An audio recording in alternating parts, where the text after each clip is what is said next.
Namaskar, sir. And Good evening. Very happy to be here. so we are so happy to have Shri Ranjit Kumarji, PM Ranjit Kumarji with us. He is the Joint Secretary in the Ministry of Ayush, and he has a large number of years behind him as a civil servant. So we are happy to have you, sir, in this discussion session, which is directed towards the students for Yoga for Young Minds. So I would be putting in some questions to you, and then students would love to hear your views about it. So my first question is that you have had, like I believe, more than 20 years in service now, and then you find yourself in this Ministry of Ayush, which would have been very different than what you would have spent your time earlier. So what is your experience so far in this ministry? Well, you're very right. The Ministry of Ayush is it's different from other ministries. To start with, it is probably the smallest among the ministries of the Government of India. And to give an indication of the size, as you know, and as everybody knows, Ayush is the second health ministry in the country. We are one of the few countries with two health ministries. Our elder brother is Ministry of Health and Family Welfare. Okay. So the budget of the Ministry of Ayush is just 3% of that of Ministry of Health and Family Welfare. So this gives an indication of the size. So it's a very small ministry. And what I had noticed around the time I joined the ministry in 2006, second half of 2016, was that, to use a popular phrase from journalists, this ministry had the habit of punching much above its weight. Like nobody believed, for example, that our team which looked after India International Day of Yoga, IDY, nobody believed that we have a team of 10 people. The impression was that there will be a battery of, project managers, and there will be a team of 200 people who are managing this International Day of Yoga across the world. So it's a different ministry with a work culture that is very, very unbureaucratic. So my experience has been wonderful. Somehow it fitted with my outlook, whatever I have developed as my style of working. And it has been a great journey so far, 4 years. I'm enjoying every bit of it. Very nice. That leads me to a question with my personal experience with you, because I have been working while you have been there in the ministry. I noticed that paradigm shift in the utilization of the social media after you joined it. And probably, if I'm not wrong, last time it was the Ministry of Ayush posted the largest likes and attention in the social media. So how do you think that has been taken up as an inspiration by the sister ministries or whatever you are around there? Yeah, but that is true. Part of the reason why the ministry was able to punch above its weight, that is what I said, is that the ministry could tap into these kind of channels, which enabled you to say spend less, as an example, or to take less effort and produce better results. And this surprise element came because Ayush is identified with traditional systems and traditional practices. And when such a ministry or such a sector figures so much on social media, that was the surprise. These are traditional people. What are they doing on social media? But actually, the real strength was, it was not that some of us took the initiative. The real strength came from the systems themselves. When you post messages of Ayush, whether it is yoga, which we are talking about today, Ayurveda, Unani, Siddha, even the relatively unknown Suva Rigpa, which is from the Himalayan region. All of them, they have so much to offer the public. So the strength of or the inherent power which boosted social media active of Ayush ministry, it is the strength of these systems themselves. They had something to offer for everyone. And indirectly, the message has been constantly same. The indirect message which the ministry has been giving is take charge of your own health. And you are quite aware who is our inspiration. It is none other than the father of the nation, Mahatma Gandhi, who has written 4 books on health and has been exhorting all Indians that take care of your own health, don't depend on doctors. That Not is, that there is anything against doctors, but this is the this message we have been sending through social media, and that has somehow found a lot of appeal. And yes, the ministry's success has been noted by other ministries, and some of them have told us also that some of them have consulted us, for example, sports ministry, informally as to what kind of strategies we use. So that has been it has been a satisfying experience. I really think it has made a lot of difference, because this time the ministry had the theme yoga from home, my family, my yoga during the IDY, and more than 40,000 entries in each section came in. Isn't it right? So, imagine. Yeah, that was about the My Life, My Yoga contest. Uh, what we could find from various sources, advertisement agencies, internet search, etc., was that the biggest video blogging contest held in India in the past, it had something like 3,000 entries. Oh. 3,000 entries, because we Indians are not very video savvy. And here we had 40,000 plus entries from India alone. So this was an astounding thing. But again, we had a power behind this.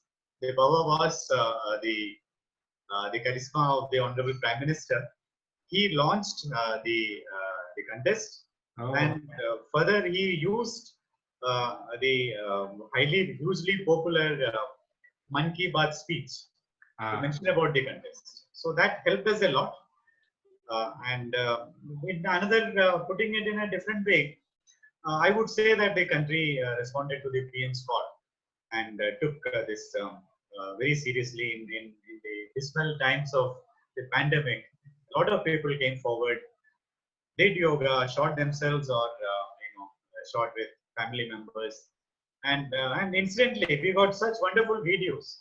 The quality of at least 10,000 of them were really good out of the 40,000. Others were also good. I can now see the pride, because we have been doing this program with the youngsters, and I can see the pride in them carrying their own yoga mats even in the classes, just before it. So I think that's a great job done. I would also like to ask you about our own experience.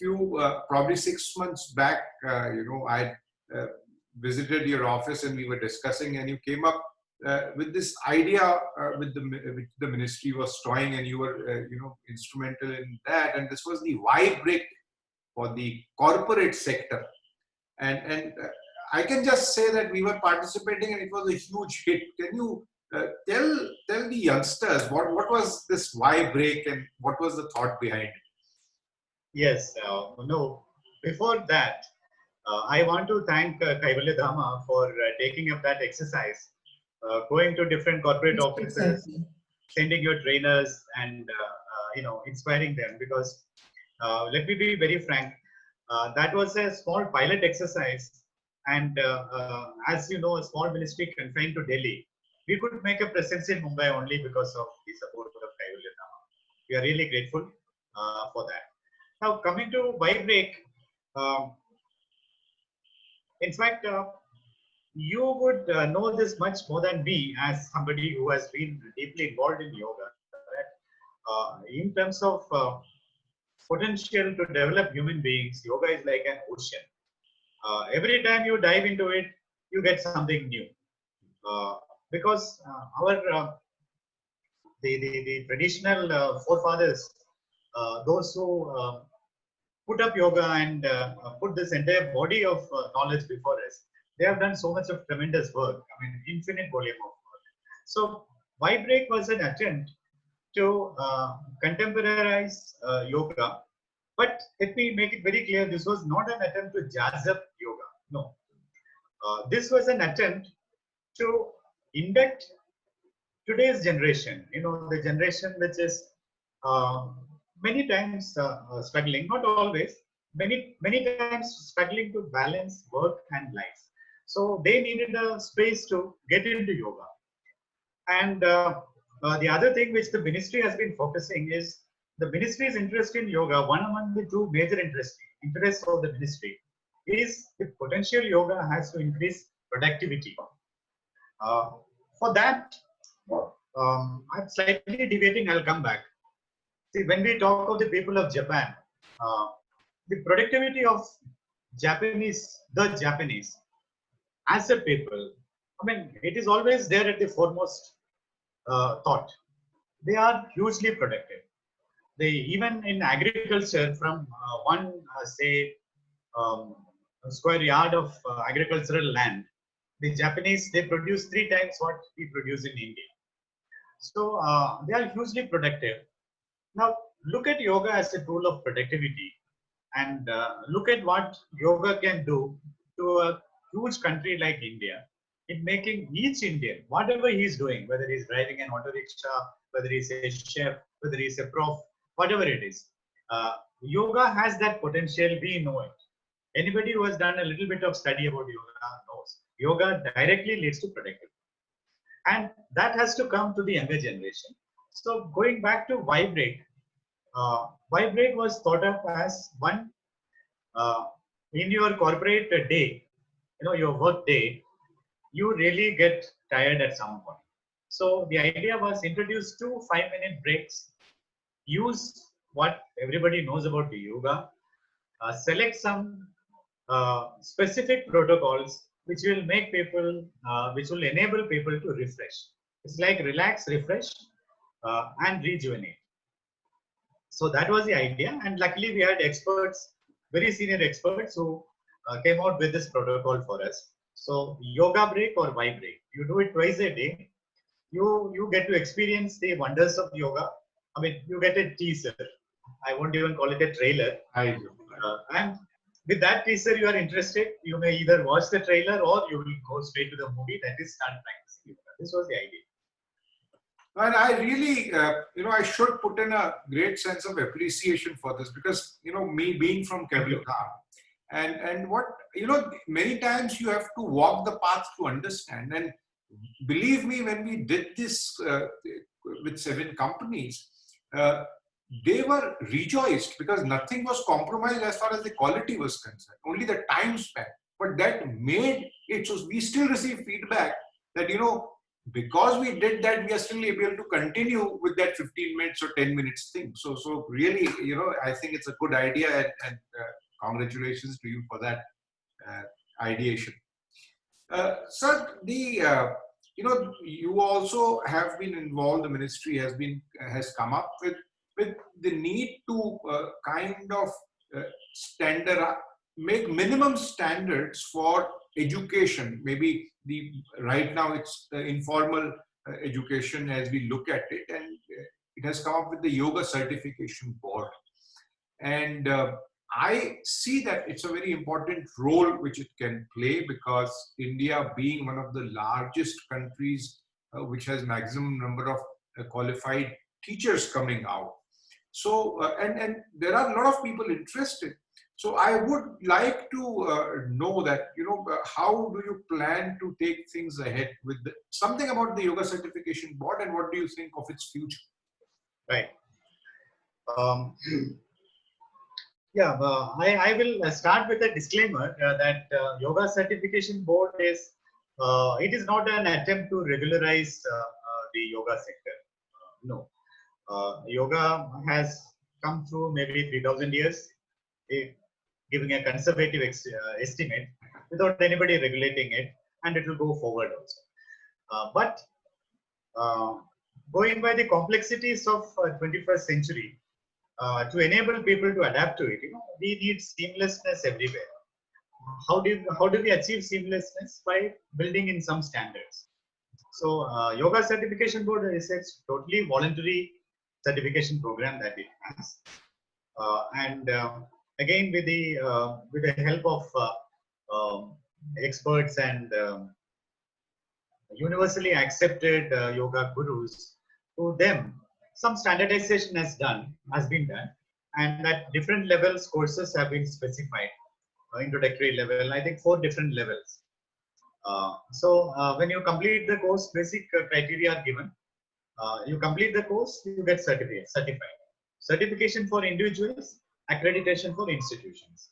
I mean, that is how the industry works. So this is, it is basically, like I said, to make seamless adoption of yoga possible across the population, that standards are required. Once again, standards for certification as well as accreditation.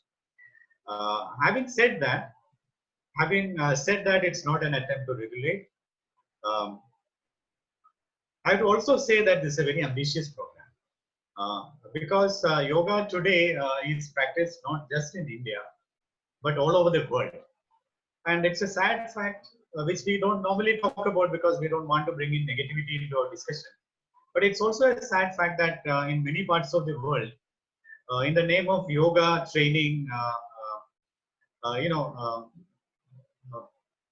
like techniques which are not authentic, techniques which are not at all yoga, many things happen.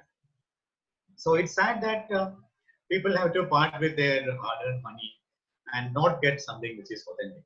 So the YCB is an attempt to ensure that the entire process of training of yoga, it is streamlined, and at the same time it is what should I say, sanitized. That is the attempt, and the response so far has been good. And YCB, it's a very relevant question because in the coming days you will find YCB activities increasing multifold, and may also probably get into shorter courses and things like yoga appreciation, these kind of areas where a large number of people can be brought in. So, sir, fantastic idea, because this your word yoga appreciation. So we were doing the yoga interns training so far. So I will take that terminology from you of the appreciation course of CYP, and we will be renaming our program for the students with that. So thank you for your suggestion. And glad to hear that. Yeah.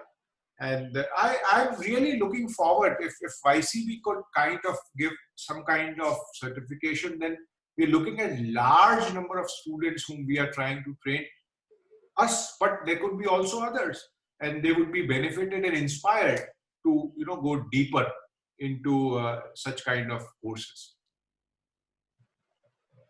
So one question is, sir, though you are in Ministry of Ayush, you are also in a system of bureaucracy. There's a system which works and it gets its own stresses. So how do you deal with this, with stress personally?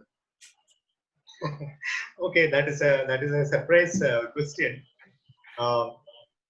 Yeah, I mean, I have off late in the last 2 months, particularly after the COVID pandemic became a functional disruption. From that stage onwards, I have started seriously practicing yoga. Before that, I had slightly unconventional, not exactly unconventional, I would say not very conservative, less conservative ways of bursting stress. For example, I would binge watch movies, or sometimes I get into fisticuffs with my boys. I have 2 sons, so and I read a little bit. I listen to music, but finally, I should say, as we grow, we become wiser. After trying various stress busters, I have finally reached yoga. So I think that's really good news, because all our young friends, they are getting into it with us, with this program, and they'll be happy to hear that slowly everything can be part of it, and they slowly can lead themselves into that experience which helps them through. And the last question, sir, younger generation today is it is at a stage where everything is moving at huge pace. The changes are very fast. the coping up is a lot thing, and then you see this pandemic suddenly where you are completely confined. It has got its own challenges. So this whole program is trying to take yoga to these youngsters and try to evolve them into, they could be more content, they could be practicing. So what would be your message to our young friends across various universities of moving ahead in life in times like this? Um, in the first instance, what I have learned in the last 1 or 2 months by watching young people is that in many ways they are handling the situation well through their own devices. Um, Particularly, what I noticed is that they are using social media to network among their peers, their friends, and many of them, they don't miss their friends because they are constantly in touch. So they adapt, they utilize technology much better than the earlier generation. So they are already doing a good job. But one point I would like to flag, that is that this season has its own dangers, its own perils. This season of COVID, this season of pandemic. So they only one point which I wanted to add, because I have tremendous faith in them, from the wisdom or whatever the experience of living so many years. The only thing I wanted to add was, while doing this, while managing in your own ways, also keep an eye on future, on the immediate future, because for academics or for work, in many ways, 2020 is a year that does not exist. It is a washout. That's So true. so figure out ways and means of surviving this. Uh, Continue to reach out to friends. Family can be a major bulwark when it comes to such situations. So make good use of your parents, your family, your elders. They are very, very useful people. Let me tell you. Uh, and keep an eye on future. Use the internet and other facilities to research and find out what is good for yourself. And in summary, find out a way yourself to keep yourself going. Definitely, sir. That is, the strength of the family and people is something which is recognized now, and I'm sure the youth will take that advice. So I thank you so much for joining us during this discussion, and hopefully in near future we should meet up. Until then, it's the virtual meeting. So thank you, sir. Have a good night, and Thank you. It was an absolute pleasure. The only thing I missed is seeing the youngsters face to face. But I'm sure you will arrange an opportunity and invite me for that sometime later. Thank Definitely, sir. Definitely. you. Thank you. Thank Sir. you. Thanks.